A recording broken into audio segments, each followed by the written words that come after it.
శ్రీ మాత్రే నమః. ఈ రోజే ఆరుద్ర నక్షత్రం సోమవారం శక్తివంతమైన పూజా విధానం.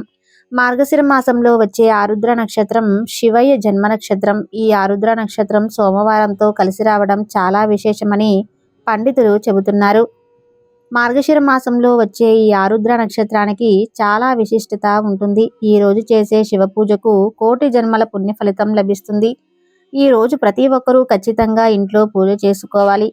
అది ఉదయమైనా సరే, సాయంత్రమైనా సరే. శివయ్య జన్మ నక్షత్రమైన ఈ ఆరుద్ర నక్షత్రం సోమవారంతో కలిసి వచ్చిన ఈ రోజున ఆ పరమశివుడిని ఎలా పూజించాలి, పాటించవలసిన నియమాలు ఏమిటి అనే విషయాల గురించి ఈ వీడియోలో తెలుసుకుందాం. ముందుగా అందరూ ఓం నమ శివాయ అనే చిన్న కామెంట్ చేసి వీడియోని లైక్ చేయండి. ఈ ఆరుద్ర నక్షత్రపు సోమవారం రోజున తెల్లవారుజామునే నిద్రలేచి ఇల్లంతా శుభ్రం చేసుకుని చన్నీటితో తలస్నానం చేసి బ్రహ్మ ముహూర్తంలో ఇంట్లో పూజ చేసుకుంటే చాలా మంచిది.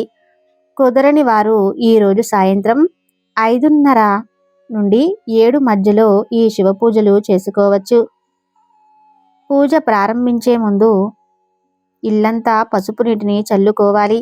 ఆ తరువాత ఇంటి గడపలకు పసుపు రాసి కుంకుమ బొట్లు పెట్టి ఇంటి ముందు ముగ్గు వేసుకొని ద్వారం ముందు అందంగా అలంకరించుకొని స్త్రీలు కాళ్ళకు పసుపు రాజుకొని పూజ ప్రారంభించాలి. ముందుగా శివపార్వతుల చిత్రపటాన్ని శుభ్రం చేసుకొని గంధము కుంకుమ బొట్లు పెట్టుకొని పూలతో శివపార్వతుల చిత్రపటాన్ని అందంగా అలంకరించుకోవాలి. కొబ్బరికాయలో త్రిమూర్తులు నివసిస్తారు కాబట్టి ఈ ఆరుద్ర నక్షత్రం సోమవారం నాడు ప్రతి ఒక్కరూ ఖచ్చితంగా నారికేల దీపం వెలిగించాలి. కొబ్బరి చెప్పులు వెలిగించే దీపాన్ని నారికేల దీపం అని అంటారు. ఈరోజు ఇంట్లో పూజ చేసేటప్పుడు కొబ్బరి చిప్పలు దీపం వెలిగిస్తే అంతులేని ఐశ్వర్యం మీ ఇంటికి లభిస్తుంది. ఒక కొబ్బరికాయను చేతిలోకి తీసుకొని మీ సంకల్పం, మీ గోత్రనామాలు చెప్పుకుంటూ శివయ్యకు నమస్కారం చేసుకొని కొబ్బరికాయలు 2 చెక్కలుగా పగలగొట్టి 3 కన్నులు ఉన్న కొబ్బరి చిప్పలో ఆవు నెయ్యి కానీ నువ్వుల నూనె కానీ పోసి 6 ఒత్తులతో 3 జ్యోతులు వెలిగించాలి. ఇది ఉదయమైనా వెలిగించవచ్చు, సాయంత్రమైనా వెలిగించవచ్చు. సోమవారంతో కలిసి వచ్చిన ఈ ఆరుద్ర నక్షత్రం రోజున నారికేల దీపం వెలిగిస్తే మీ జన్మ ధన్యమైనట్టే వేద పండితులు చెబుతున్నారు. ఈ కొబ్బరి దీపం వెలిగించలేని వారు ఇత్తడి లేదా పిండి ప్రమిదలు అయినా వెలిగించుకోవచ్చు. ఈరోజు ఉదయం ఇంట్లో ఇలా పూజ చేసి ఉదయం మొత్తం ఉపవాసం ఉండి సాయంత్రం శివాలయానికి వెళ్ళి శివాలయంలో దీపం వెలిగిస్తే శివుని సంపూర్ణ అనుగ్రహం లభిస్తుంది. సోమవారంతో కలిసి వచ్చిన ఈ ఆరుద్ర నక్షత్రం రోజున శివాలయంలో వెలిగించే దీపాల వల్ల మీ కుటుంబంలో ఉన్న కష్టాలన్నీ తొలగిపోతాయి. అనంతమైన ఐశ్వర్యం కలుగుతుంది. శివునికి అత్యంత ప్రీతికరమైన వాటిలో విభూది ఒకటి కాబట్టి ఈరోజు ఎవరైతే విభూదిని పెట్టుకుంటారో అలాంటి వారిని ఆ పరమేశ్వరుడు అనుక్షణం కాపాడుతూ ఉంటాడట. మరియు ముఖ్యంగా ఈరోజు సాయంత్రం సమయంలో మీ ఇంటి గుమ్మం ముందు 2 మట్టి దీపాలు వెలిగించాల్సి ఉంటుంది. ఈరోజు సాయంత్రం కూడా వెలిగించాలి. పవిత్రమైన సోమవారం ఆరుద్ర నక్షత్రం నాడు నంది కొమ్ముల మధ్య నుండి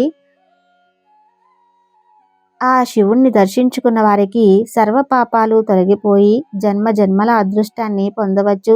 సోమవారంతో కలిసి వచ్చిన ఈ ఆరుద్ర నక్షత్రం నాడు శివునికి బిల్వపత్రాలు సమర్పిస్తే ఆ శివయ్య సంతోషించి మీరు ఏది కోరుకున్నా సరే అది ఖచ్చితంగా నెరవేరుతుంది.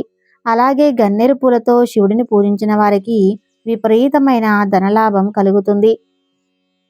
శివుడు అభిషేక ప్రియుడని ప్రత్యేకించి చెప్పనక్కర్లేదు. కాబట్టి ఈరోజు శివలింగం మీద చెంబుడు నీళ్లు పోసి శివునికి నమస్కారం చేసుకుంటే ఆ పరమేశ్వరుడు ఎంతో సంతోషిస్తాడు. ఈరోజు శివునికి అభిషేకం చేస్తే కోటి జన్మల పుణ్యం లభిస్తుంది. ఆవు పాలతో శివలింగానికి అభిషేకం చేస్తే మీ కుటుంబానికి అష్టైశ్వర్యాలు కలుగుతాయి. మీ సొంత ఇంటికి కల త్వరగా నెరవేరాలన్నా, ఏదైనా ఒక భూమిని కొనాలన్నా గరికను నీటిలో వేసి ఆ నీటితో శివలింగానికి అభిషేకం చేస్తే మీ సొంతింటి కల త్వరగా నెరవేరుతుంది. పవిత్రమైన ఆరుద్ర నక్షత్రపు సోమవారం నాడు శివాలయంలో ఉన్న నంది చెవిలో మీ మనసులో ఉన్న కోరికలు చెప్పుకుంటే ఆ కోరికలు తప్పక నెరవేరుతాయి అని నమ్మకం. అన్నిటికన్నా ముఖ్యంగా ఈరోజు తులసి కోట దగ్గర దీపం వెలిగించాల్సి ఉంటుంది. తులసి చెట్టుకు 5 ప్రదక్షిణాలు చేస్తే ముక్కోటి దేవతల ఆశీర్వాదం వస్తుంది. తులసి మొక్కలో లక్ష్మీదేవి కొలువై ఉంటుంది. కాబట్టి డబ్బు సమస్యలతో ఇబ్బంది పడుతున్న వారు ఈ సోమవారంతో కలిసి వస్తున్న ఆరుద్ర నక్షత్రం నాడు తులసి కోట ముందు దీపం వెలిగిస్తే మీ ఇంట్లో లక్ష్మీదేవి తాండవిస్తుంది. జీవితాంతం డబ్బు కష్టాలు లేకుండా ఉంటారు. ఓం నమఃశివాయ అనే పంచాక్షరి మహామంత్రానికి ఎంతో శక్తి ఉంటుంది.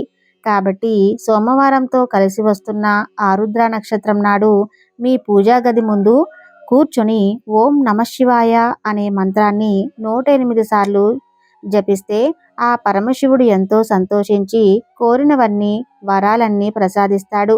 శివునికి ఇష్టమైన వాటిలో జిల్లేడు పూలు ఒకటి. కాబట్టి జిల్లేడు పూలతో శివుడిని పూజిస్తే విపరీతమైన ఐశ్వర్యం సిద్ధిస్తుంది. పవిత్రమైన ఈరోజు స్నానం చేసే సమయంలో నీటిలో కాస్త పసుపు వేసుకొని గంగా, గోదావరి, కృష్ణ ఇలా నదుల పేర్లు తలుచుకుంటూ స్నానం చేస్తే నదీ స్నానం చేసినంత పుణ్య ఫలితం లభిస్తుంది. ఈరోజు శివ చాలీసా పారాయణం చేయటం లేదా లింగాష్టకం, బిల్వాష్టకం పఠించడం వల్ల విశేషమైన పుణ్యఫలం లభిస్తుంది. ఆ పరమేశ్వరుని అనుగ్రహం ఖచ్చితంగా లభిస్తుంది. ఇవేమీ చేయలేని వారు శివయ్య పటం ముందు ఒక దీపం వెలిగించి ఓం నమఃశివాయ అనే పంచాక్షరి మహామంత్రాన్ని 5 సార్లు పఠించిన పరమేశ్వరుని యొక్క పరిపూర్ణతను పొందవచ్చు. సోమవారంతో కలిసి వచ్చిన ఈ ఆరుద్ర నక్షత్రం రోజున చేసే పూజలకు శక్తి మేరకు చేస్తే దానాలకు గత జన్మల పాపాలు తొలగి 7 జన్మల పుణ్యఫలం దక్కుతుంది. చూశారు కదండి, ఈరోజు ఎంతో పవిత్రమైన రోజు. ఈరోజు చేసే చిన్న పూజకైనా ఎంతో విశేషమైన పుణ్య ఫలితం లభిస్తుంది. కాబట్టి ప్రతి ఒక్కరూ ఈరోజు ఎంతో పవిత్రమైన రోజు కాబట్టి ఒక్క దీపమైనా వెలిగించి ఆ పరమేశ్వరుని యొక్క అనుగ్రహాన్ని పొందుదాం. ఓం నమఃశివాయ.